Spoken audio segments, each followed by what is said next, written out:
And as I was saying, here's your body. And the brain is part of your body, sarx. The brain does have this in nature. Sarx. It does have this in nature. Okay. This one is terrible when it comes to, here we are, okay. But inside, somewhere in your front prefrontal cerebral cortex is the invisible part, which is your soul, which is the part that you have to protect. You form this doctrinal flat line which protects you from outside pressure. Pressures having to do with people on the outside or circumstances. Pressures having to do with the body, with your own brain as well. Sometimes you could think things about the past trying to overrun your soul.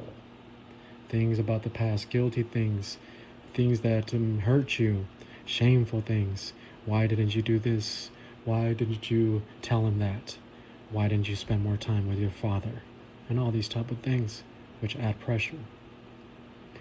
And sometimes the pressure is so great inside of your flesh that your body's feeling all the pressure. But if you are successfully applying doctrine, even though your whole body is under that intense pressure, your soul is at rest with the relaxed mental attitude because you are successfully applying Bible doctrine. Boom, boom, boom. It stays on the outside. Outside pressure is inevitable. Stress inside is optional. You decide whether you allow the outside pressure to go inside of your soul and become, well, a sort of stress, a mental attitude sin, which all results in the control of the soul by the sin nature.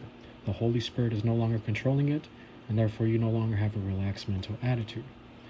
You must use 1 John 1:9 immediately, especially if you're still in the midst of pressure. You're receiving a bunch of pressure. Your body's still under it. If you get out of fellowship, you better use 1 John 1:9 quickly. This is really quick. This is one of those situations where if you get distracted, you might break apart. You might go crazy. It does happen. It's one of those borderline areas. Now, don't get scared. God is not going to put you through a situation that you cannot handle, and a situation where you do not have the doctrinal capacity to handle it. So, not right now. Don't worry. You're good. Just keep learning doctrine. You're going to enjoy it. Eventually, you're going to enjoy the plan of God so much that even this type of pressure you're going to enjoy because you see that doctrine works. Okay, so this is the flesh, the sarx, receiving the pressure with no rest. Hours and hours, days of not receiving any pressure. So, what do we have here? Let me zoom in. Zoom. All right, yes. So, hey sarx, our flesh. And then the verb is right here. It's geken, perfect active indicative of echo. Had. This is the extensive perfect for several actions or one action in the past completed, but with no emphasis on the results, just simply on the completed act of them receiving no rest at all. It could be several times that they've never received, but the complete action is complete. When they arrived in Macedonia, when they were there, they still received no rest. That's a perfect tense. The active voice, the flesh produces the action of the verb of not resting, and the indicative mood, this is declarative for the viewpoint of reality, the fact that they were under really intense pressure. Our sarx. So you might ask yourself, well, if Paul was, first of all, he was in Troy, and he was not very successful with regards to the application of Bible doctrine to the point that his human spirit had no rest. And then he took off, which is most likely leaving the geographical will of God. So, how do you reconcile this? Well, there's such things as you committing a mistake, not applying Bible doctrine successfully, which makes you take action, but then you get back in fellowship. So Paul, most likely got back in fellowship when he was on his way over here. Sometimes the pressure itself is a warning, letting you know, okay, here comes pressure. If you're out of fellowship, you better use 1 John 1:9. And so he used it, and he successfully applied to the point that his flesh had no rest, but his soul did. He was still worried about the Corinthians and wanting to receive Titus' report. Okay, so we had the flesh, our flesh, had. And then udemian plus anesin. These are both feminine singular, and therefore they agree. They go with each other. This is the adjective. This is the noun. Udemia, can I delete some of this? Excuse me. So, udemia is conjugated a certain way. This is where these case endings are a little bit different. Udemia. I'm just going to put mia, okay? Mia, because that's the number one. That's the nominative case. Mias is the genitive case. And then the accusative is with the iota subscript. And then mian. You can add ude there if you want. Ude mia, ude mias, ude mia, ude mia. This is a feminine second declension. But there's these irregular ones. This is the third declension. Feminine, where is it? Anesin. The ending of cis. That's from which we get such words as psychosis. And they're feminine. And so, anesis. They end different. So you have is as the pronoun. The genitive is seos, yes, I think, yeah. And then we have se, okay, sesi. Oh my gosh, I need to practice. And then, okay, say. I think that's what it is. Do I have it right here? I don't. All right. But you get the point. Say and seen, there we are. Say and seen. Say and seen. And even though they're different, they're regular, we know that they are feminine. We know that they are singular. And we know the case. Here in this case, the accusative, mian, and the accusative, sin. So, udemian, ane sin. That's exactly what we have here. Udemian, ane sin. So they agree with each other. All right. In case you were interested in that. And last time I talked about why it's separated. Why is the adjective split by the verb here? Well, this is something called a hyperbaton, which is meant to emphasize one of many functions, by the way. It's meant to emphasize the quality, the adjective. What does it do? It puts the adjective first, puts it inside of your brain so that once you start reading the verb and looking for the noun somewhere, meanwhile, you still have udemian inside of your brain. And so that adds stress to this udemian. Not one relief, well, not one rest.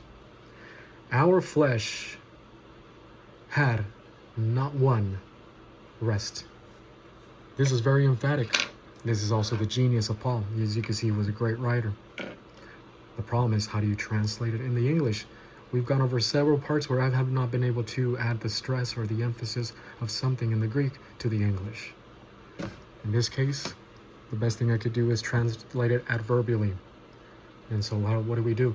Not once did our flesh have rest. For even when we came into Macedonia, not once did our flesh have rest.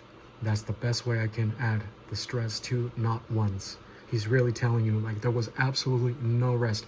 Constant pressure, to the point that it's becoming a little bit too weird. It's like, what's going on? What is this? Am I gonna die? That type of stuff that is out of control, that even you yourself are surprised. And so that's what he's telling you right now. He took off from Troy and just second after second after second, just applying Bible doctrine. Kind of like the Zulus. Remember when the Zulu War, when the British were down there? Have you seen the movie Zulu? And they were in charge of an arsenal that had a lot of ammunition. And the Zulus had a greater army at that moment. They started attacking that little fort. And for, what was it? I'm not mistaken, for about 2 days, just constantly fighting. The British were able to hold their own. They had all the ammo in the world, and they were able to kill, defend themselves from the Zulus. The Zulus were wonderful, great warriors, very valiant and very strong.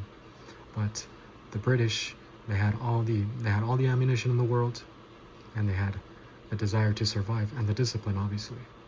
And so for about 2 days, nonstop, I think it was 15 hours, just nonstop, fighting without any rest. And as you're fighting, you feel like saying, okay, I want to rest right now. I just want to close my eyes a little bit. But watch it, because if you close your eyes, that could cost you your life. So this is Paul. Not one moment of rest. Just applying, applying, applying.